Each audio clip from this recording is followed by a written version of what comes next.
very good evening and welcome to this evening's edition of On the Record. My name is Vuyo Mvogo. Well, on tonight's show, another blow for Ria Piecha, and interesting trends emerge regarding South Africa's population. And to our top story now, suspended National Commissioner of Police Ria Piecha has been dealt another blow. The Independent Police Investigative Directorate has filed a case of defeating the ends of justice against Piecha. This comes 3 months before an inquiry into her fitness to hold office takes place. Earlier today, the IPID made the announcement and received overwhelming support from political parties in Parliament. The news was broken in a briefing session to Parliament's Police Portfolio Committee. On the 8th of September, the investigation team registered the case against the National Commissioner. Mosi Managape leads the IPID team, which was tasked by the Farlam Commission to investigate any criminality on the part of the SABC during the Marikana shootings. Around 44 people died. The Commission recommended that Piecha's fitness to hold office be investigated. At the time of the shootings, she'd only been in office for 2 months. She's currently under suspension, but could now be criminally charged. The information that we have is that the information was not provided to the Commission that was supposed to be provided to the information. Certain information was not made available as it was supposed to, and the charges would then be defeating the end of justice. It's now up to the NPA to decide on the way forward. Rabu says the NPA could craft the charges appropriately and also include any additional charges. MPs are impressed with IPID's work. Decisions on charging people criminally is within the prerogative of the NPA. So on the Portfolio Committee side, we can't comment on that specifically. But of course, it's important that the IPID do their work without fear of favour. The ANC support the work of IPID. We support the report and the recommendation. We welcome the news of we believe that there must always be accountability when it comes to the issues of IPID. Yet, the further challenge is the fact that I strongly believe the fact that there must be political accountability. EFF accepts charging of General Ria Piecha. However, according to our best understanding of the chain of command, is that it will be completely ironic not to get the minister and other people at a high political office involved. Cases have also been registered against 2 other high-ranking police officials. One is former Northwest Provincial Commissioner Zukiswa Mbombo, who resigned after the shootings. And the other is a Major General Naidu. Abra Barbia, SABC News, Parliament.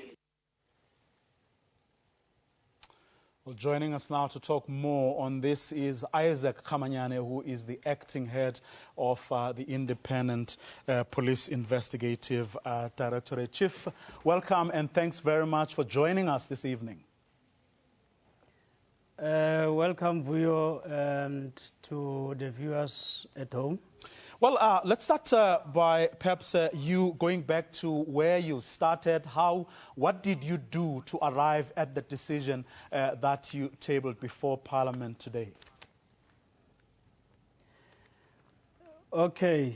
Vuyo, you'll remember that the Farlam Judicial Commission was appointed by the President on the 23rd of August 2012 in terms of the proclamation number 50 of 2012, and that in itself it states that we must investigate matters of public, national and international concern arising out of the tragic incidents at the Lonmin mine in Marikana in the Northwest Province from Saturday 11th August to Thursday 16 August 2012. So, which led to the deaths of approximately 44 people, more than 70 persons being injured, and approximately 250 people being arrested, and damage and destructions to property.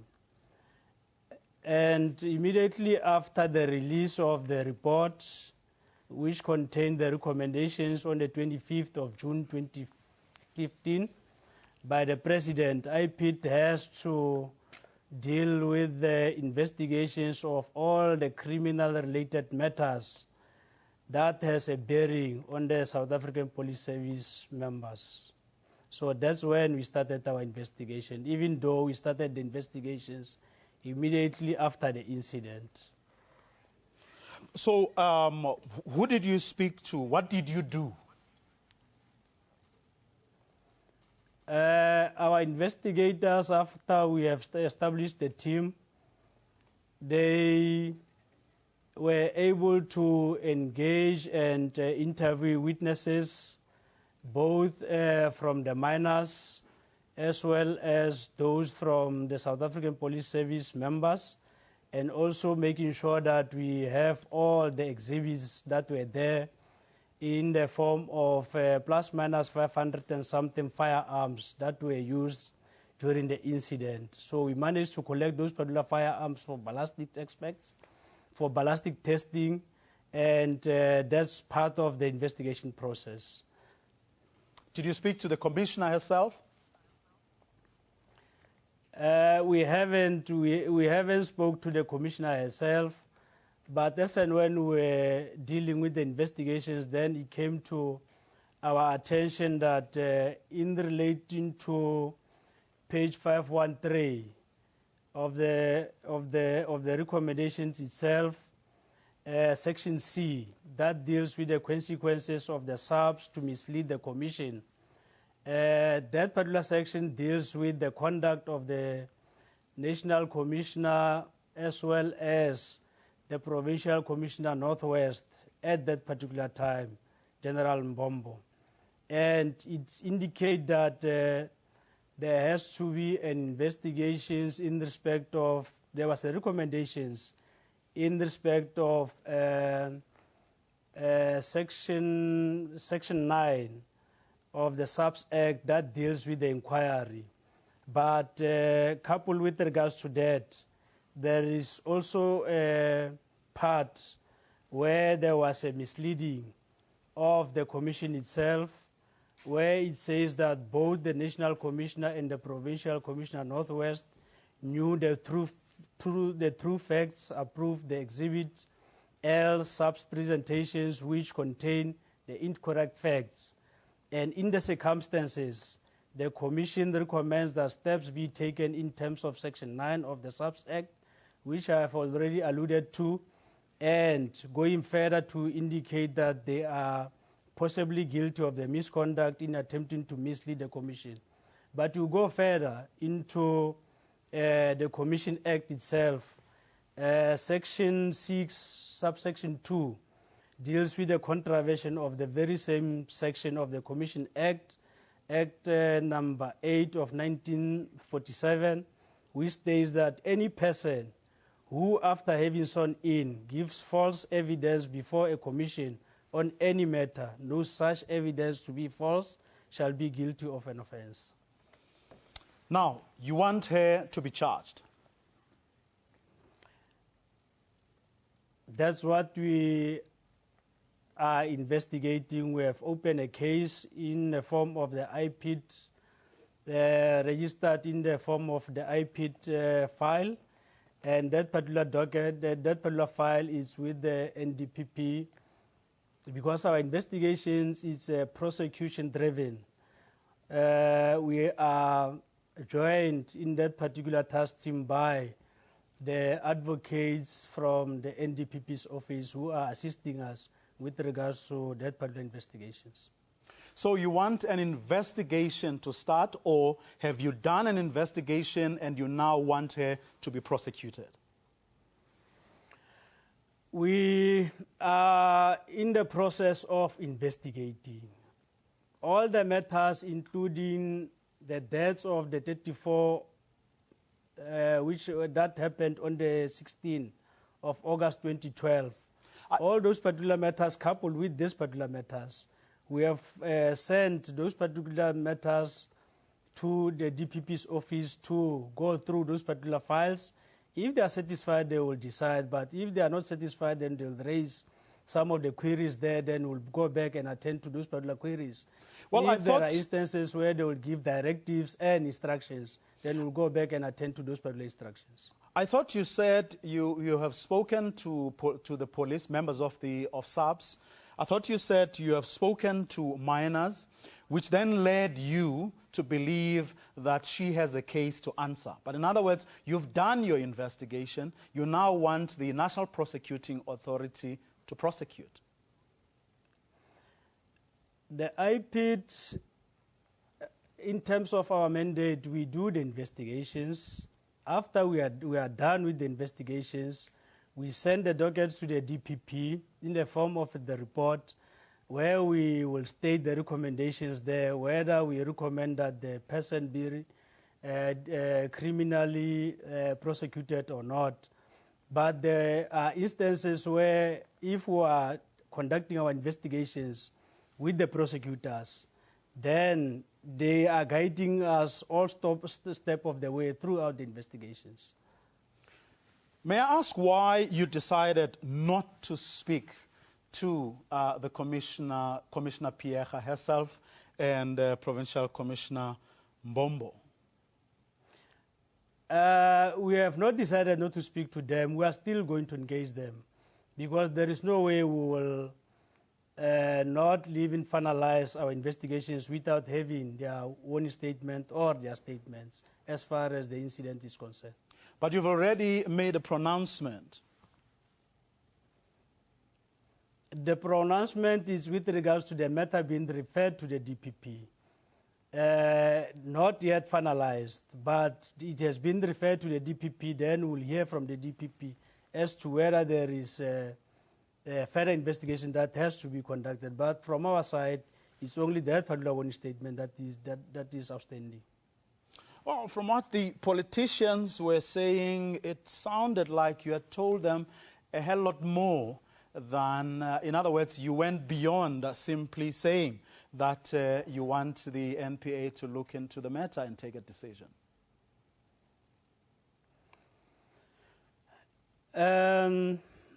We have done a lot. If you check even our presentations that we presented at Parliament today, we have done a lot because that particular case is a complex case. There are lots of issues there, and there are lots of resources that we have to brought in order to deal with that particular investigations.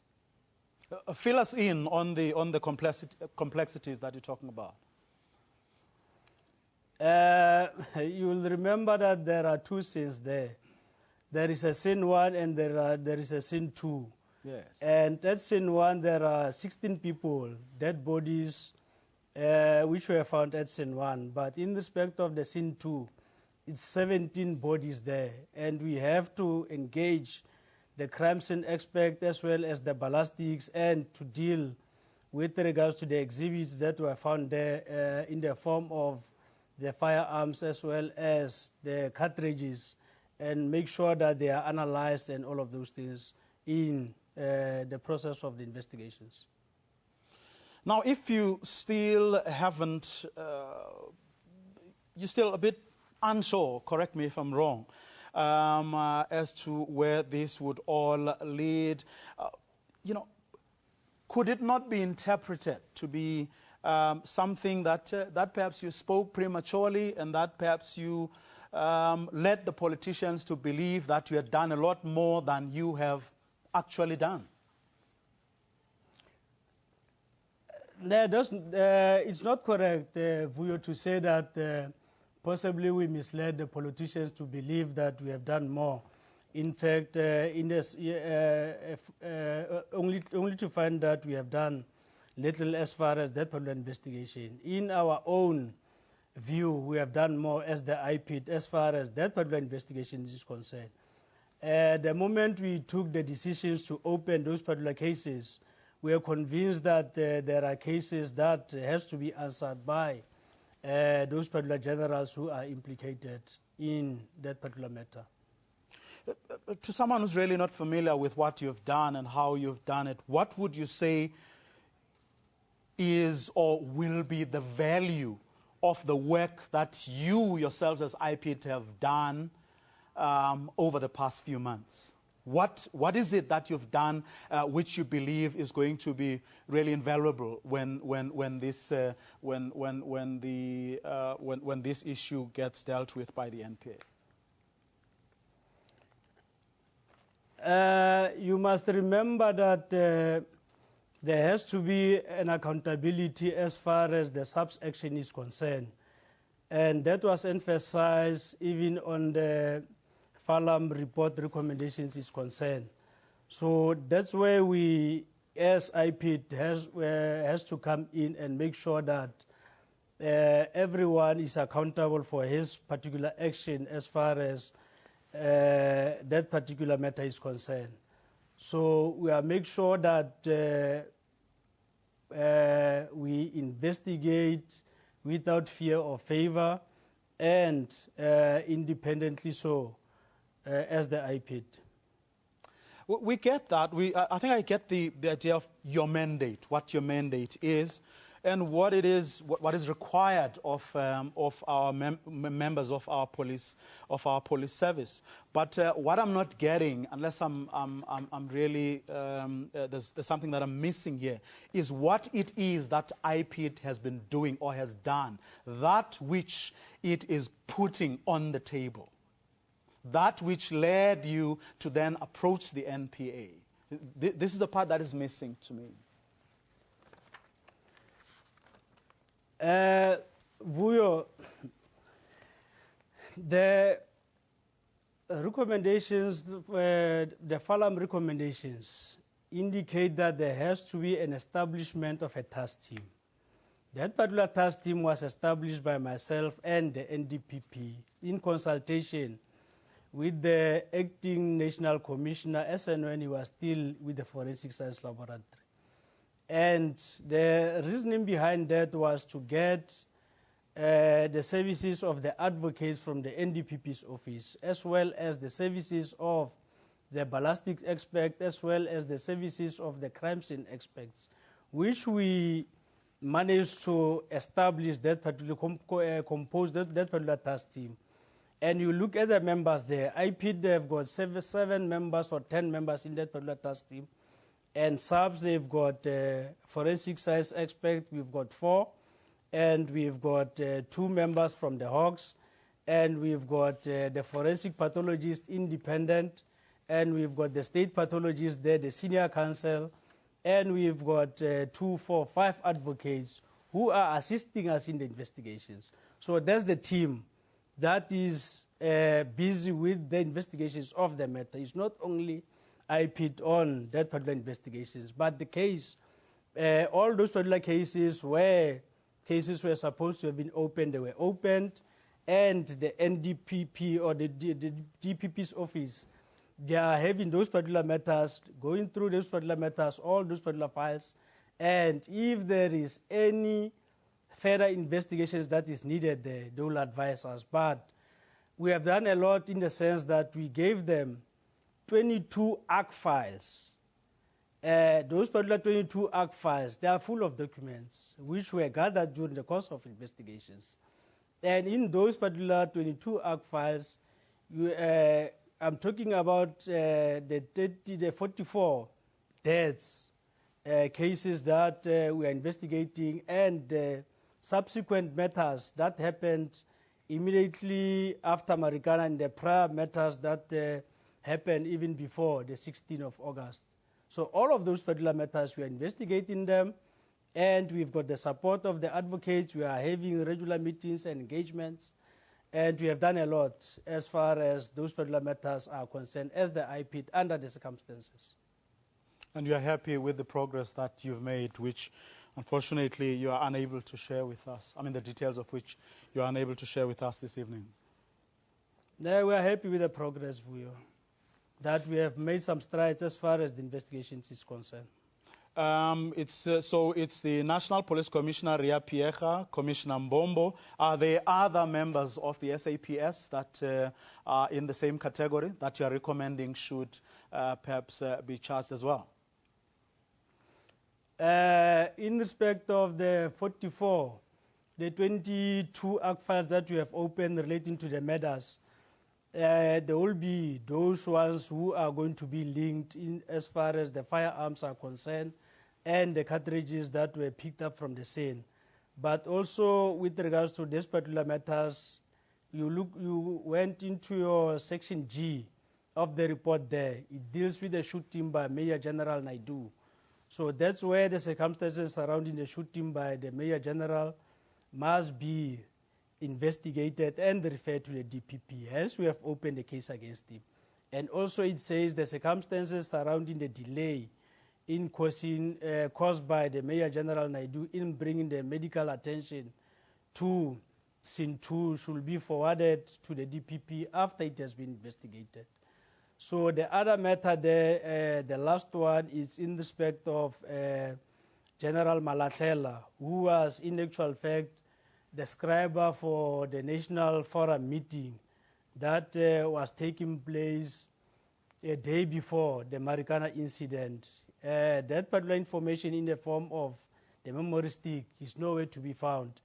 Then the commission recommended that because that particular memory stick contained the top secret information of the extraordinary meeting, it will appear prima facie that the very same Brigadier Malatlela is guilty of contravening Section 4, subsection 1, subsection B, subsection DD of the Protection of Information Act of 1982 for neglecting or failing to take proper care of that particular memory stick. Chief Isaac Khamanyane, let's thank you very, very much for sharing with us the issues that we've been talking about. Thank you very much and best of luck. Thanks, my Chief. Thank you very much. Well, Chief Khamanyane is, of course, the acting head of IPID. Well, after the break, we're winning the war against HIV and AIDS, or are we? That's after this short ad break.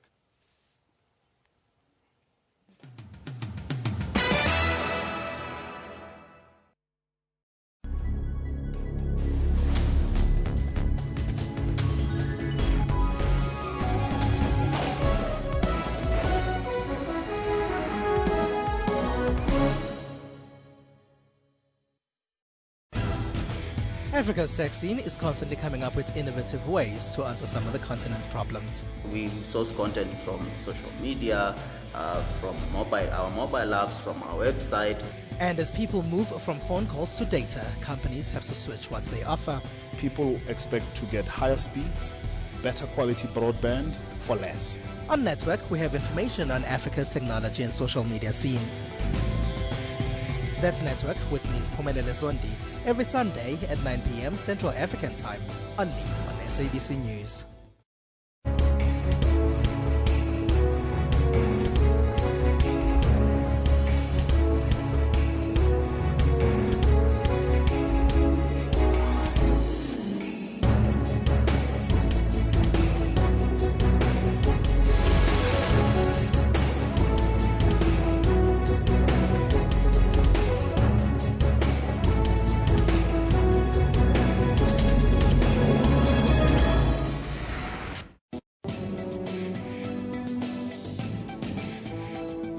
Children's rights and health are a priority in the journey of good health. All children should have access to adequate health care, not only curative but preventative as well. How to identify ADHD on children. ADHD is a childhood disorder which manifests with the symptoms of hyperactivity, impulsivity, and or inattention. Is breastfeeding still a vital nutrition to babies even today? Breastfeeding for the first 6 months of life is absolutely crucial.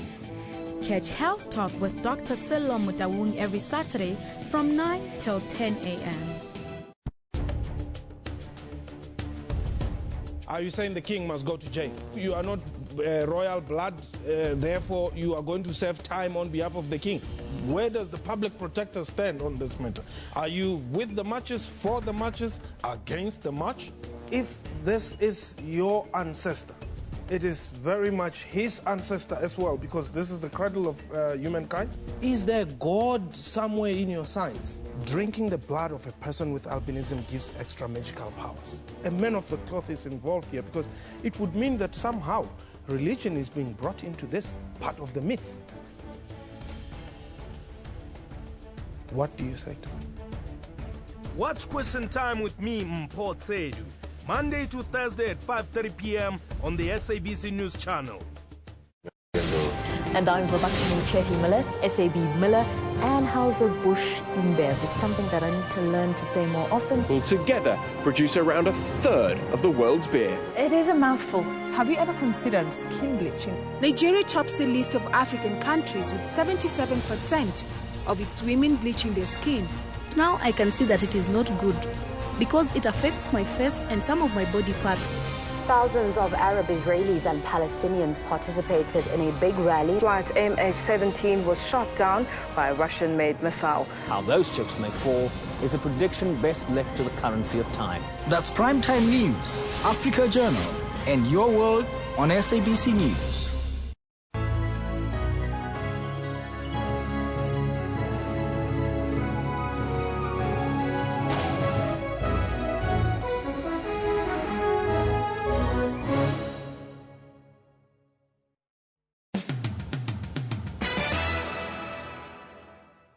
Welcome back. You're watching On the Record. Well, the South African Institute of Race Relations today released a report detailing some of the country's population trends currently. The report shows an increase in population growth and gives as one of its reasons the relative success of the Zuma administration on HIV and AIDS treatment programs. Tonight, we take a closer look at this and we ask the question, how far have these policies gone and how much further do they still need to travel? Well, joining us now is Mluleki Zazini from the National Association of People Living with HIV and AIDS. Thank you, sir, for joining us. Minke Mari Statler is from the South African Institute of Race Relations, which compiled this report. Welcome to you too, ma'am. We also have Amukelani Maluleke, who is from the Treatment Action Committee. Now, I'm going to start with you, Minke, if you will. Just explain to us, take us through just what you guys did and how you arrived at this conclusion. So every year we do have a look at what's the demographics of South Africa. How many people are we? How many men? How many women? How many children? Different age groups, that sort of thing. So we did that again. And then we look at things like life expectancy, the death rate even. We look at birth rate and fertility rate.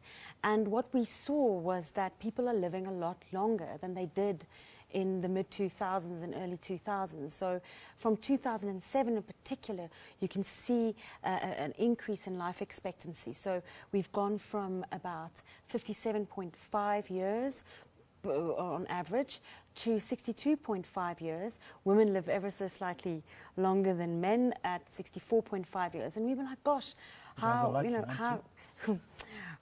one can always wonder why. Maybe we go around, you know, getting rid of you guys. But no, we were thinking, you know, what is this? And we thought, what about the health policy? What about the HIV/AIDS policy? And what has possibly been working? And it actually is backed up by other data that we have on access to ARVs, where a lot more people have access to ARVs. And so you're seeing people living much longer lives and much more healthy, longer lives. And that's really a wonderful thing. So you attributed this to? To the success of, well, in health policy for the Zuma administration, something that they've been successful at since they came into power, or since the policy came in 2007. It was prior to that, under the Mbeki, the sort of, how can one say, the HIV/AIDS non-policy that existed during that time. You can actually see death rates are much, much higher. A lot of people were really dying, and we're not seeing that anymore. We're seeing much, much better rates, people really living much longer. So theoretically, at least, can there be no other reasons to explain you know. Of course, rising living standards. So we have other data that also shows that there are people who have more access to, there are more people now who have access to electricity, to piped water, to formal housing, and so forth. So obviously, these rising living standards, even as slight as they might be at this stage, is already affecting people's longevity. And the other thing we're seeing is 66% of our population are under 35. So we're about 55 million people. 37 million of us are under 35 years old. And so we're a young population. And you know, some countries in Europe, like Germany, for example, would really kill for such a young population. Even China has an aging population. And so it's really, we're very, very lucky to be seeing that. But of course, yes, there are other factors, emancipation of women, women, you know, being able to, we see fertility rates going down, which is a good thing because it means people having less children, but they're able to care better for those children. So there are there's a whole plethora it could of... just be other factors. Exactly, well. yes. Mluleki, is what Minke is saying the experience of people living with? Okay, thank you, Vuyo, for hosting us. I think as NAPWA, let's first welcome the report. I think in our view as NAPWA, South Africa is moving in the right direction, despite the challenges that are there that we're still facing. And anyway, policies are set at a national level, but in terms of implementation, it is done at a local level. That's where we have a problem, because some of the policies are not implemented properly. Yes, the life expectancy, it has increased for a number of reasons, because there are a lot of programs, good healthcare policies that has been introduced by our government. That's why we are saying as NAPWA, the credit, it must not only be given to a government. We need to acknowledge the advocacy work that was done by advocacy organizations in this country, because if it was not us, then we would not be celebrating these gains by today. Talk to us about some of those areas where you believe, while the national government is doing all the things that it is doing right, but somewhere further down, you know, you still have challenges. What exactly are we talking about?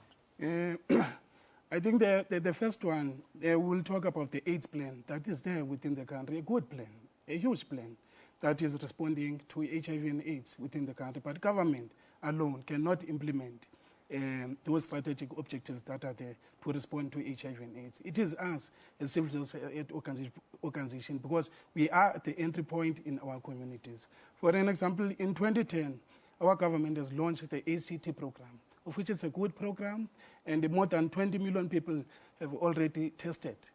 And what are we doing as a country, as civil society?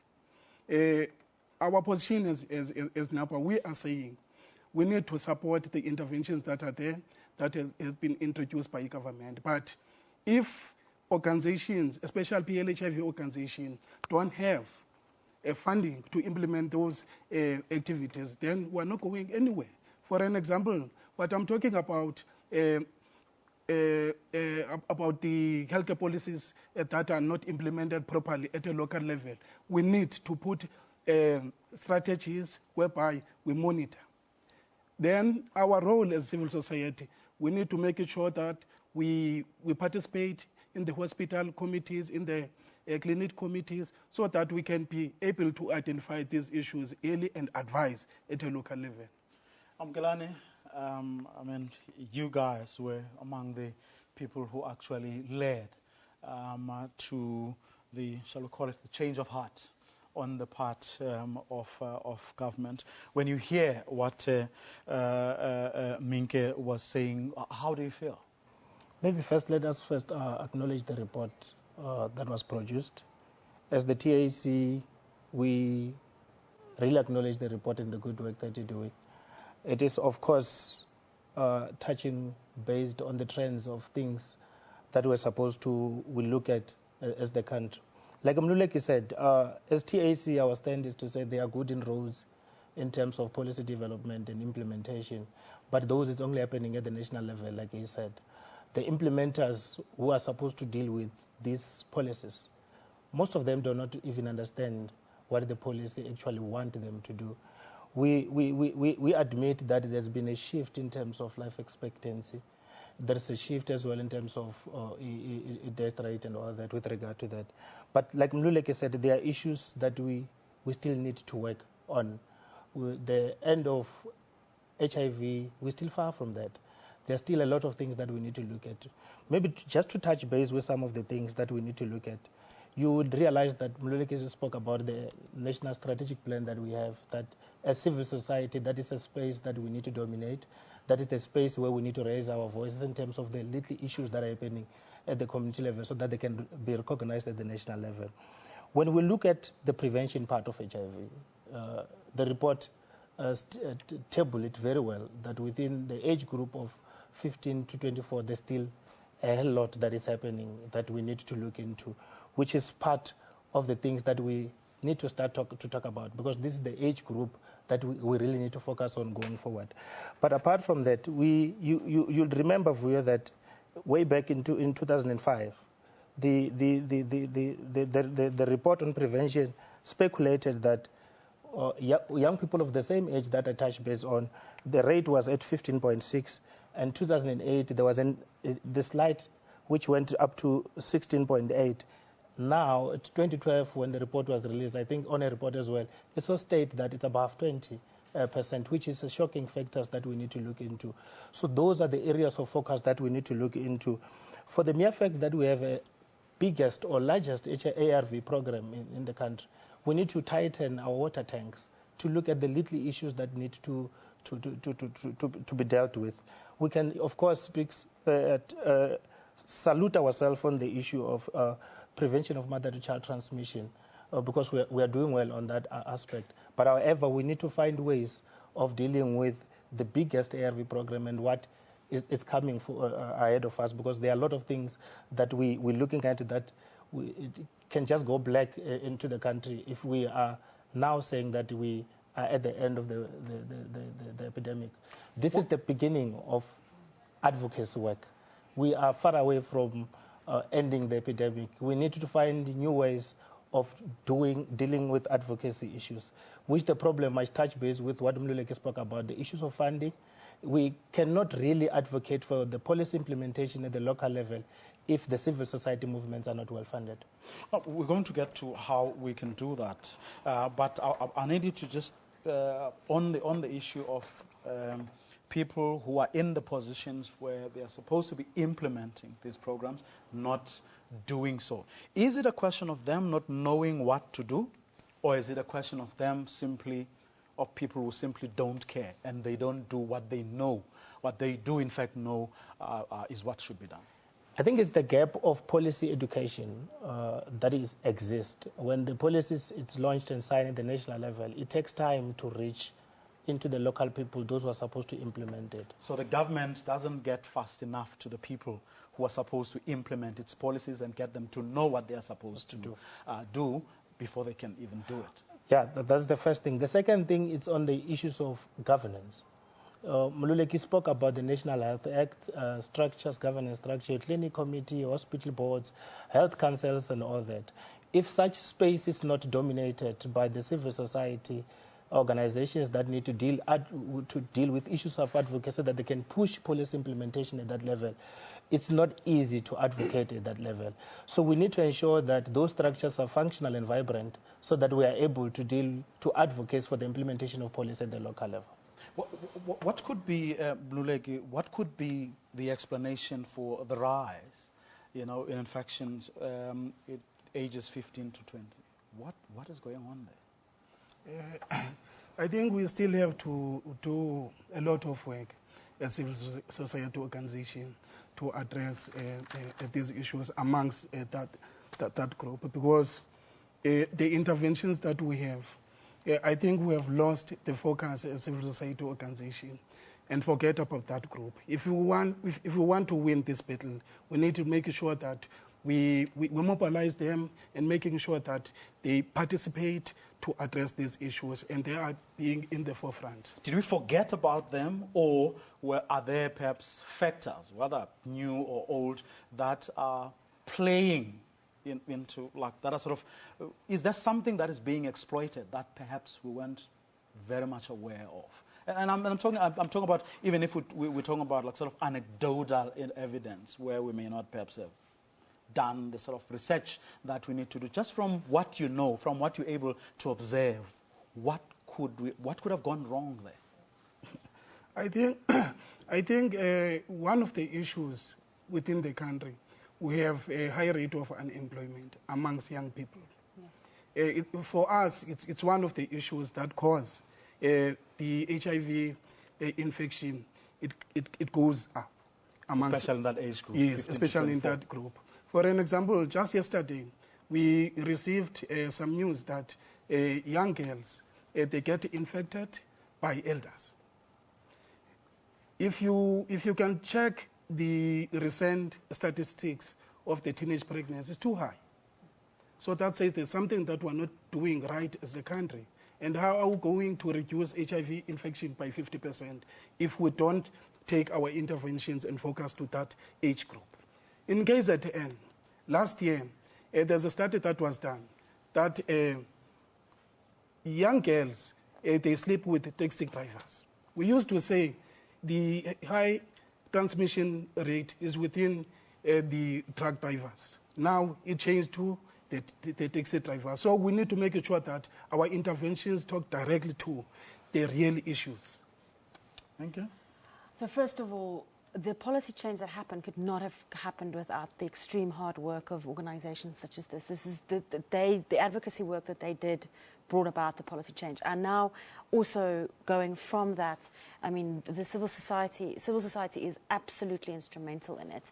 And it's very true what's been said is that there are many, many challenges lying ahead. Teenage pregnancies, the high youth unemployment rate is incredible.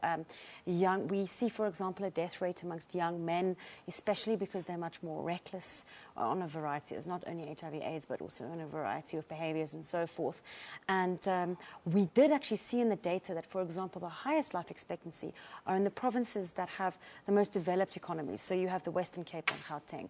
The poorer the province, like KZN, for example, or Limpopo or so, you actually see people don't have as much access. Their life expectancy isn't as high.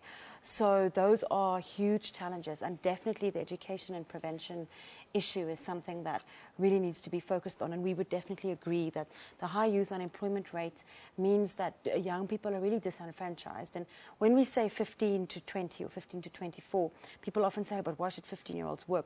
Unemployment actually means they're not in education or any sort of training, so they're not going to school, they're not empowered in any way, and of course that has its consequences. So there is a lot of work to do that, and it can't be done without civil society organizations. Well, we're going to take a quick break. When we come back, as our guests have said, it's still a very long way to us ending HIV and AIDS. So how do we get there? That's the question we'll try to answer after this ad break.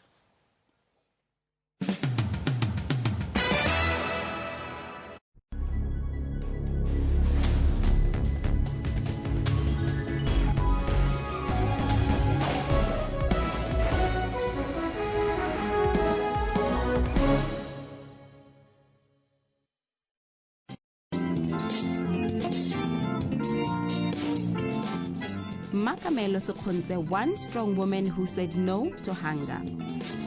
She never allowed circumstances to pull her down. At daybreak, she is up and running in the streets of Johannesburg to make her living.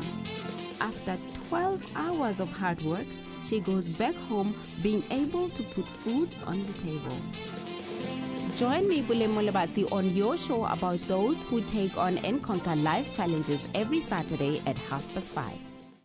The latest news from the SABC's online news services on our website. Breaking news and in-depth coverage of everything from business, sports to politics and lifestyle. Catch the top news clips and watch live streaming of major news events on the SABC News YouTube channel whenever. Stay connected on the SABC News Facebook page and have your say on news that matters to you. And for the latest headlines and live updates from our reporters, follow us on Twitter.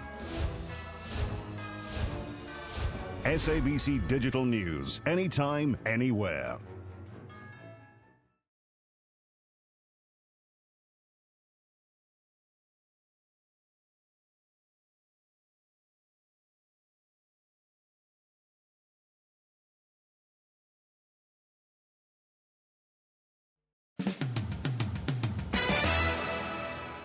Welcome back. You're watching on the record. We're discussing HIV and AIDS policies on the back of a report by the Institute for Race Relations that found that life expectancy, recorded deaths, and the death rate improved from around the year 2007, and they are attributing this to the government's policies.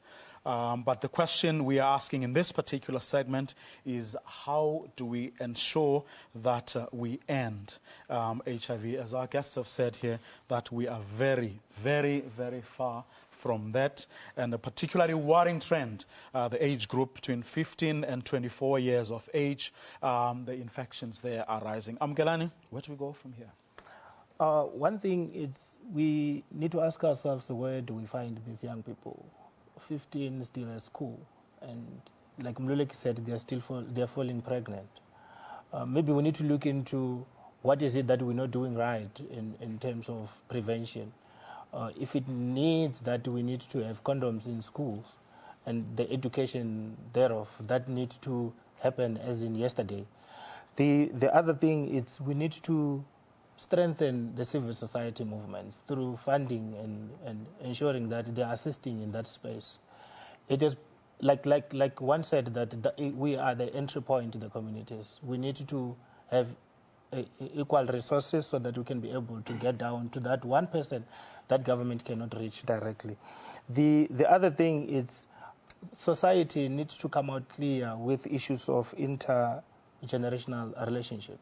The mere fact that we are, as adults, impregnating the younger, so we need to find a way as civil society together with government on how do we deal with Sugar daddy phenomenon. Yeah. Ruleke? I think for me there are three issues. I think the strategies that are there, that are adopted by the country, that were introduced by UNAIDS at the 1990 strategies, I think that those are the good strategies. And we need to come together and make sure that we implement properly and we pass communication directly as it is to our communities. But those strategies, it will be useless if people living with HIV are not in the center to implement those strategies. Is that your experience at the moment? Yes, because currently the organizations of people living with HIV in this country, we are suffering in terms of funding. We are suffering in terms of funding. We do appreciate what the government is doing in terms of supporting HIV/AIDS programs by investing a lot of money. But we need to make sure that even the private sector is coming on board to support the HIV/AIDS response, because HIV and AIDS is not the only responsibility for our government and civil society organization. It involves everyone. So we need funding to make sure that we implement that. Then the last one, we need to make sure that we mobilize key population groups and PL/HIV support groups to respond on these issues. Thank you. There's not much I can add because it's been, but just to reiterate, we've done well on mother-to-child transmission, but now it's time to focus on the 15 to 24 age group and take that really, really seriously. Funding for civil society, strengthening civil society, because, as was mentioned, those are the people who are working on the grassroots level, working and they are the people who know what is needed. And then definitely we need to open up communication channels between government, private sector, and civil society to talk openly about the gaps in the policy and get those gaps filled. And then in 5 years' time, we can see an even more positive story, and possibly in our lifetime, the first HIV-free generation. But a lot of work is needed. Where, in your view, are the gaps, the gaps, that is? So, let's look at we need to look at empowering those young people. We need to look at educating them. We need to think about what does our life orientation classes say. I'm not a curriculum expert, so there will be people out there who will know a lot more about that. But isn't it time to bring in education around that, around HIV/AIDS, around other STIs, and also around this intergenerational relationships that are happening, and really, and that also comes down to when young people are feeling empowered, they won't feel the need to, for example, turn to a sugar daddy as such, and to make that really our focus. Because one of the other findings of the report is we have a very young population, which is fantastic, but if we don't empower them, if we don't educate them about something as serious as HIV, then in 20 years' time, we might sit with a less positive story. So that's where the policy gaps, which I'm hearing here, and obviously funding is so important. That's where we need to fill the gaps. We need to make sure that those are being implemented as well, and implemented correctly. Gentlemen, very, very briefly, yes, there's the policy gaps that need to be filled. There is the lack of, the need to fund, NGOs and community-based organizations. Yes, there is also the need to get the private sector involved and to empower and boost these NGOs and CBOs. But to what extent are we also victims of our own success collectively, including what the government has been doing, what you guys have been doing on the ground? To what extent are we victims of that success, and how do we turn that around? Luleki, very briefly. I think as civil society organizations, we need to acknowledge what the government is doing and what we have been doing in the past, and making sure that we continue with our interventions as civil society organizations. For me, the key issue will be when you look at the National Strategic Plan for HIV, TB, and STIs, we have a gaps in terms of human rights related objectives that need to be implemented. I think that is one area that we need to strengthen and ensure that there are resources for that. But apart from that, the issue of prevention, education in the community level need to be strengthened, which as well we, like you said, we can say we're the victim of this because of the resources that need to be there. But what is needed, which is key for me, it's resources, so that everyone can have the education of HIV and understand what is it that need to be done. Gentlemen, thank you very much for coming to the program this evening. Well, that's where we are going to leave it for this evening. And do remember that an HIV-free generation is possible. We just need to all work together and work very, very hard. Well, that's where we're going to leave it. Goodbye.